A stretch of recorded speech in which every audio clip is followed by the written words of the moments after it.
Today, ladies and gentlemen, we will be visiting the family court because the issue at hand on this church house courthouse docket today surrounds the legal parentage of this child adopted by Cora Jakes and Richard Brandon Coleman. In addition, honey child, we will endeavor to answer the question, is there any way whatsoever that Michelle Loud can regain custody of this child from Cora Jakes, since this case is now back on this church house docket as a result of Michelle Loud's recent outcry, in which she is now accusing the Jakes of burglarizing her home? And I just want to send a message to the Jakes. It is nothing that y'all can do that would ever make me be quiet or stop fighting for my son. I am not Brandon, and I am not any of the other people of loose ends that y'all tie, or that y'all silence, or that y'all make disappear.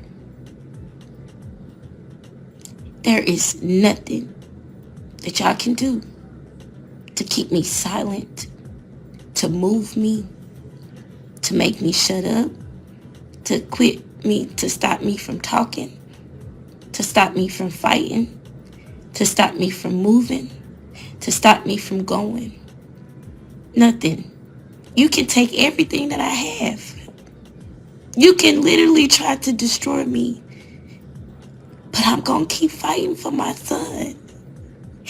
I'm going to keep fighting for my baby. Hi there, I'm Professor Blackmore, and welcome back to my channel and to my series entitled Potter's House Pedophiles.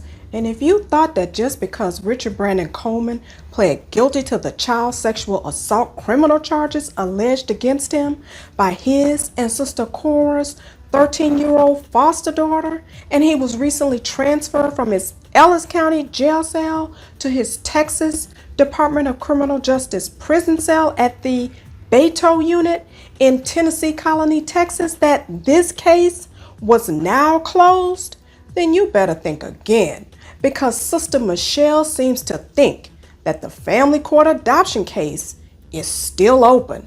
And so, if that's what she thinks, then, honey child, I guess I will oblige, because once again, we have all kinds of speculation out here on this church house internet and all kinds of wild accusations about all manner of things.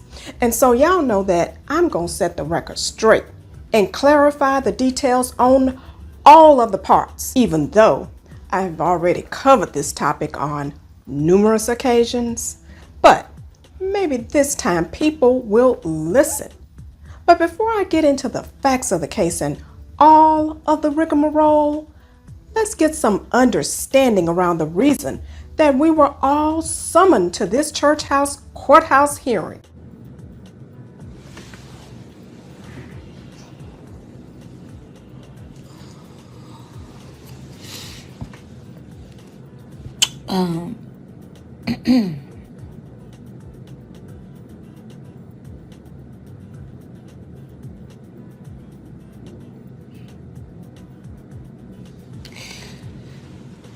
I came home yesterday and I go to my front door. I normally drive around to the back and just go in through the garage.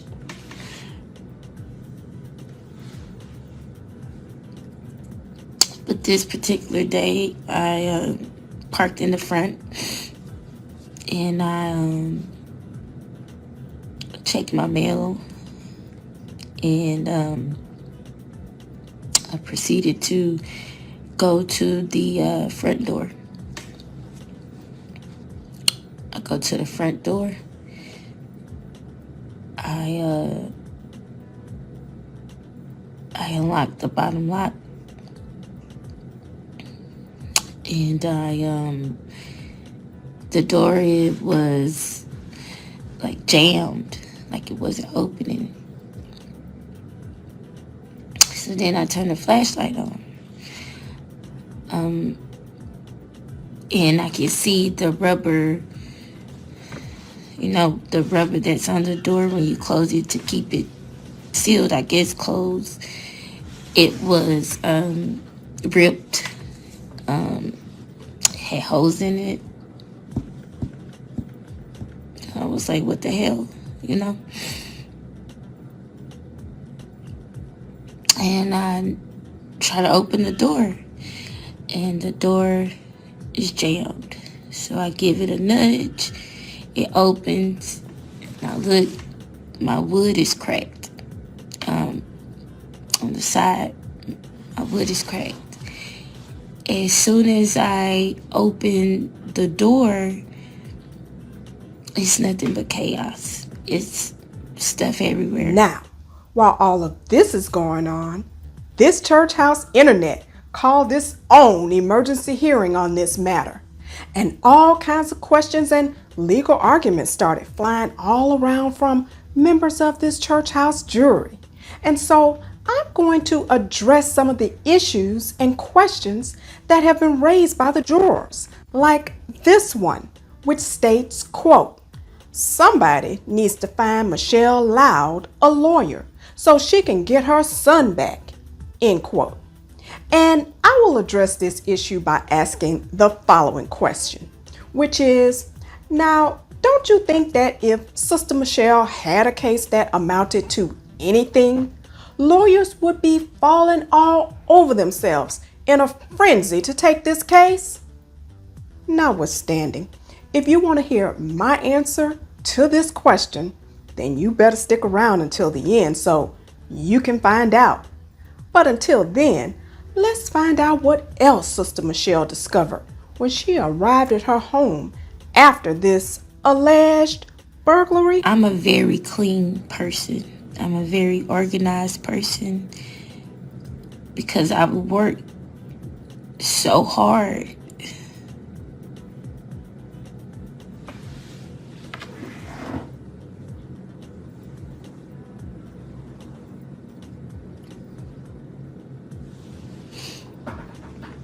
I've worked so hard to get to the place where I'm at.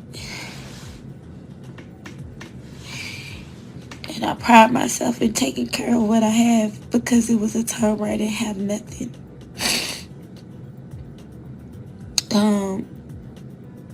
I go into my room and it just looked like a tornado hit. So I started looking around, to see what was missing, what was gone. Well, until we can figure out what exactly these alleged burglars took, let's deal with some more questions and issues popping up in this jury room, like this issue wherein the juror says, quote, Judge was a board member at the Potter's house, end quote. And this question wherein the juror asks, quote, did they adopt the baby or did they steal it, end quote.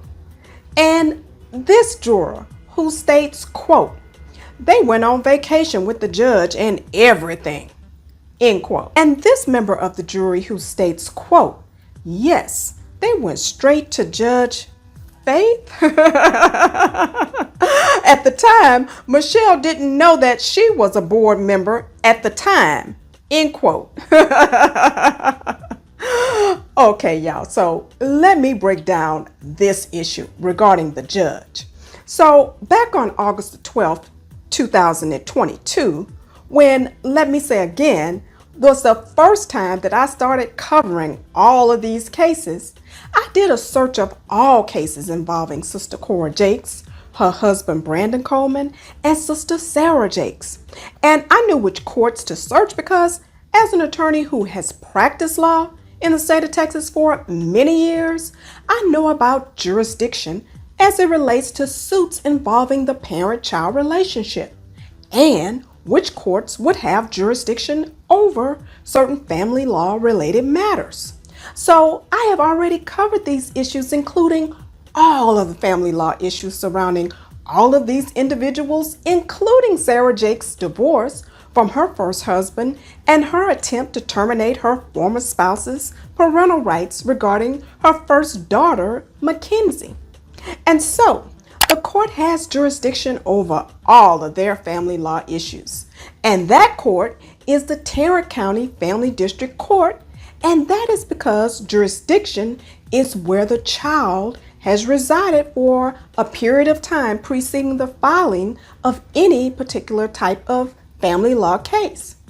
And while you hear people talking about Dallas County, and while Dallas County is where the Potter's House Church is located, Tarrant County is where the TD Jakes compound is located.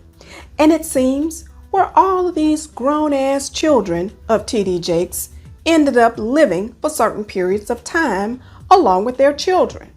And so, this was the result of my search back in August of 2022. And this number in front of the case number is the court where the case is assigned. So this case here at the very top, where Cora and her husband Brandon are both listed as petitioners, is the adoption case. And it is assigned to the 322nd Family District Court of Tarrant County, Texas. Now, the current judge of this court is the Honorable James Munford, who is a Republican judge who has been assigned to this court since January the 1st of 2019. Now, the prior judge of the 322nd Family District Court was Republican Judge Nancy Berger, who sat on the bench of that court since at least 2011 until 2019, when her Republican predecessor, the Honorable Judge James Munford, was elected to the bench. And so, ladies and gentlemen of this church house jury, Judge Faith is not affiliated with this case. And I'll leave it up to you to decide if you think these two Republican judges or have ever in the past been members of the Potter's House Board or the Potter's House Church for that matter. But what I can say definitively is that this is a bona fide adoption case.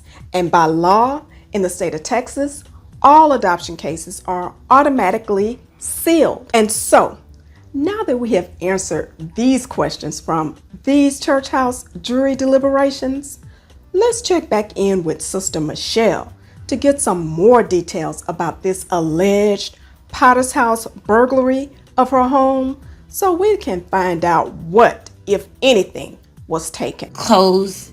It's like y'all just took clothes out of my dresser. You just swung it around. Papers is everywhere. But you can tell that whoever did it, they were looking for something.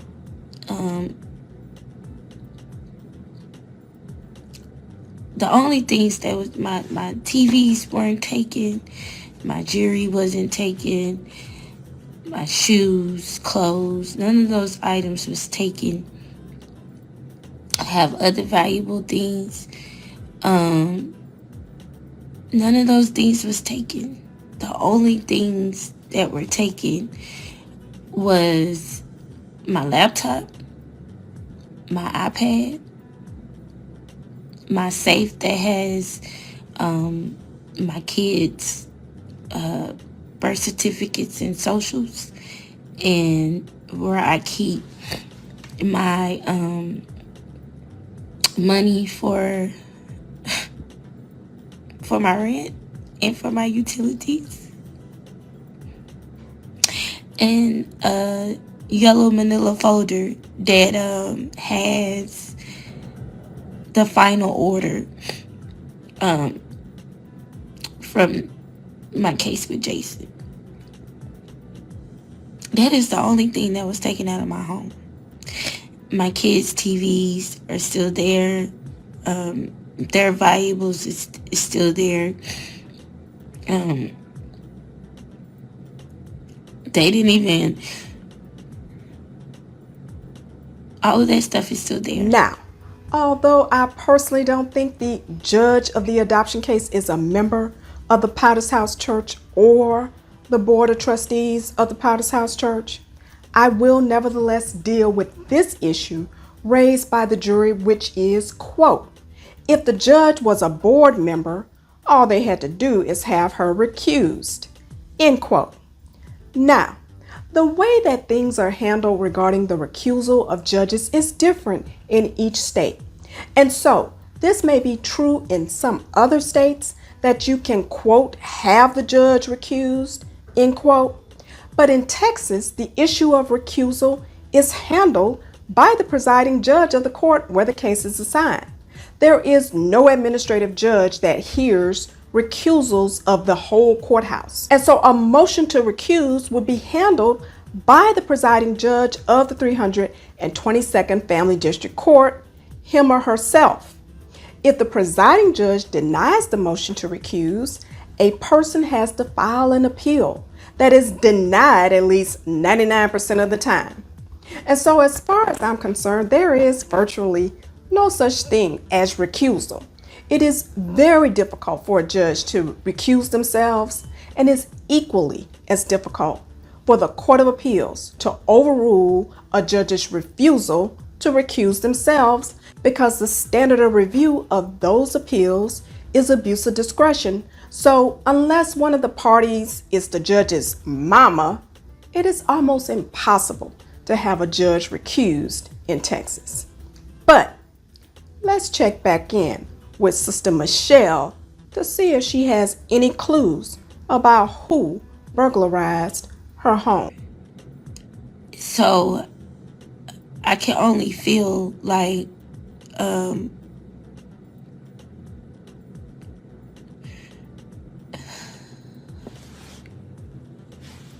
I'm sorry, y'all.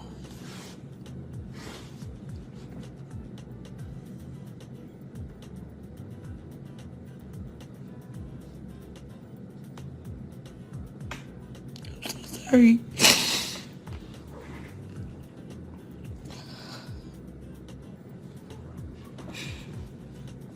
I can only feel like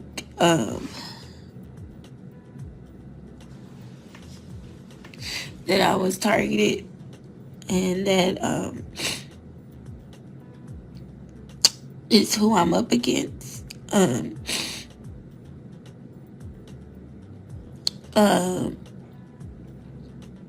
My neighbor told me that it was two SUVs on the street, two black SUVs on the street. And one was at the top of the street, and then one circled around my neighborhood. And he said they circled around my street twice. And then they stopped in front of my house. She says that she wasn't able to see over the SUV, so she couldn't see if someone went in or not. She said she thought it was strange, but she didn't think nothing of it, and she went on about her way.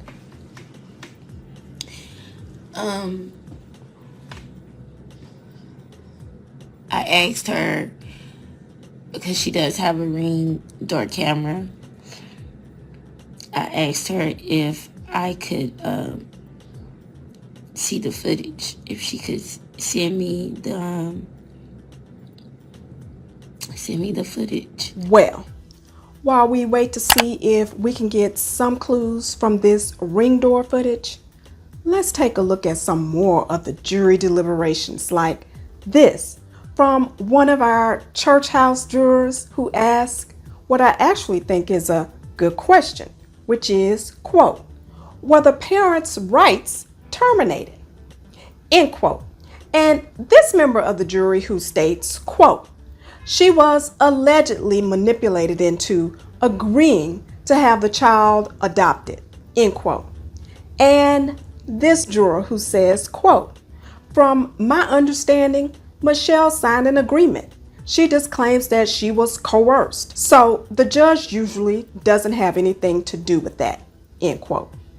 Then this very astute juror comes back again and says, quote, I thought the termination of parental rights has to have a judge's signature, end quote. And then this member of the jury comes back and says, quote, I guess you can have a private adoption.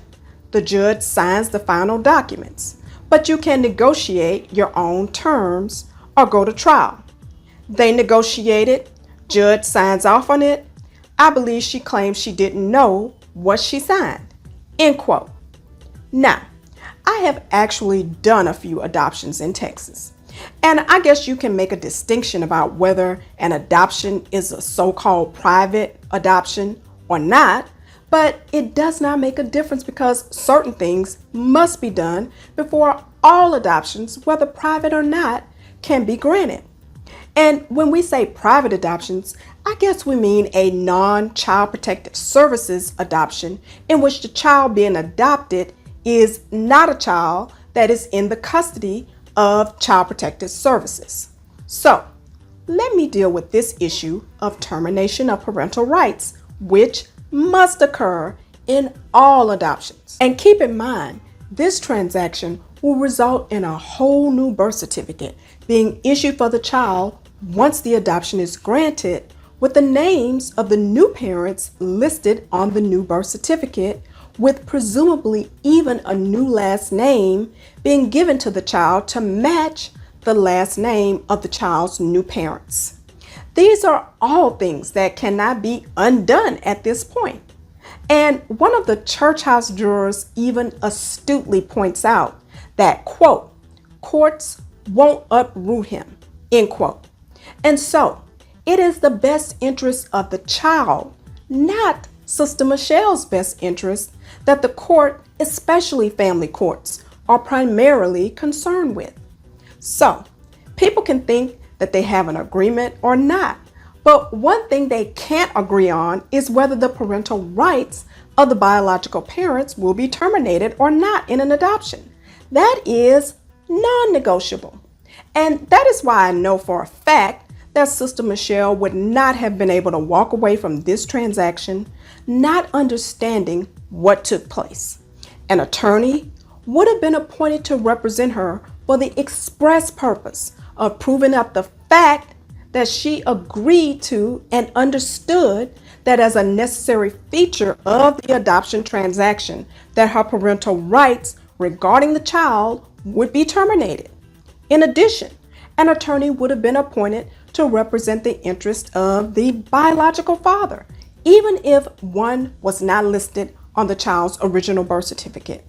An attorney would have been appointed to make every legal effort to find the father and certify to the court that either he could not be found, or if he could be found, just like Sister Michelle, the attorney appointed to represent him would bring him before the court and would certify to the court that the biological father does or does not agree to relinquish his parental rights, and that he does so voluntarily and knowingly. And so the attorney appointed to represent Sister Michelle would have explained to her the result of her decision to relinquish her parental rights and the result of her parental rights being terminated. In addition, an attorney would have been appointed to represent the interests of the child to establish that the adoption with the new parents would be in the best interest of the child. There are attorneys appointed by the court to certify everything and to certify that every check was completed. Psychological evaluations are conducted, safety training, and all of these things have to be completed before the judge will sign off on the final adoption. And so, stated again, the court checks and double checks the biological parents, both mother and father, have been notified, and or that every legal effort to contact them has been made and that they have voluntarily relinquished their parental rights.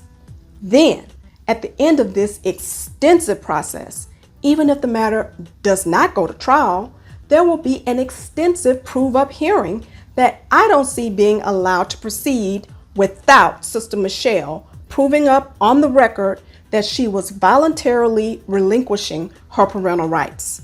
But if not her, an attorney appointed to represent her would have certified to the court that Sister Michelle voluntarily and knowingly relinquished her parental rights, or that attorney would risk losing their license if they made this certification falsely. But I honestly don't see a judge moving forward with the prove-up hearing without looking Sister Michelle in her eyes and requiring her to be present to give live testimony in open court to the judge's satisfaction, asserting that she was not illegally coerced. And if the judge felt that there was anything fishy, the adoption would not have been allowed to go forward. And so, with all of this being said, let's see what, if anything, can we learn from this neighbor's ring door camera footage. In the footage, I can't see the people, but you do see the truck. You do see the SUV. You do see the SUV.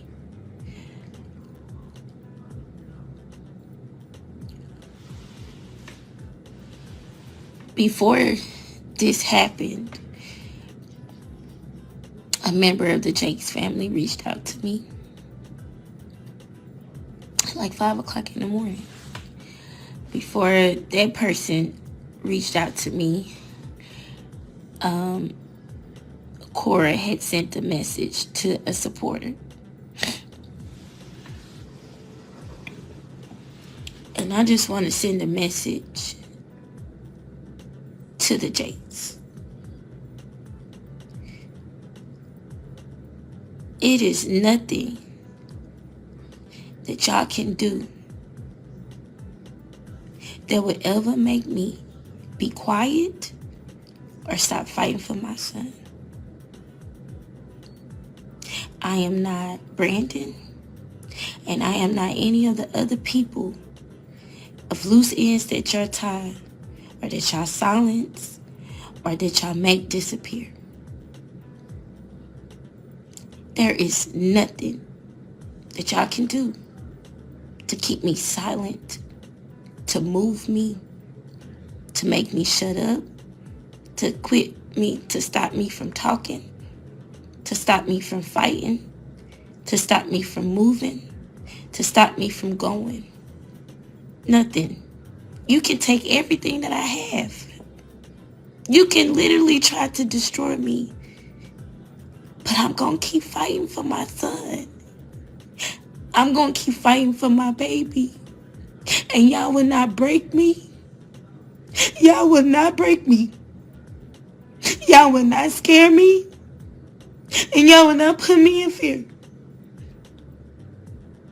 At all. I won't let you do it. I won't let you do it.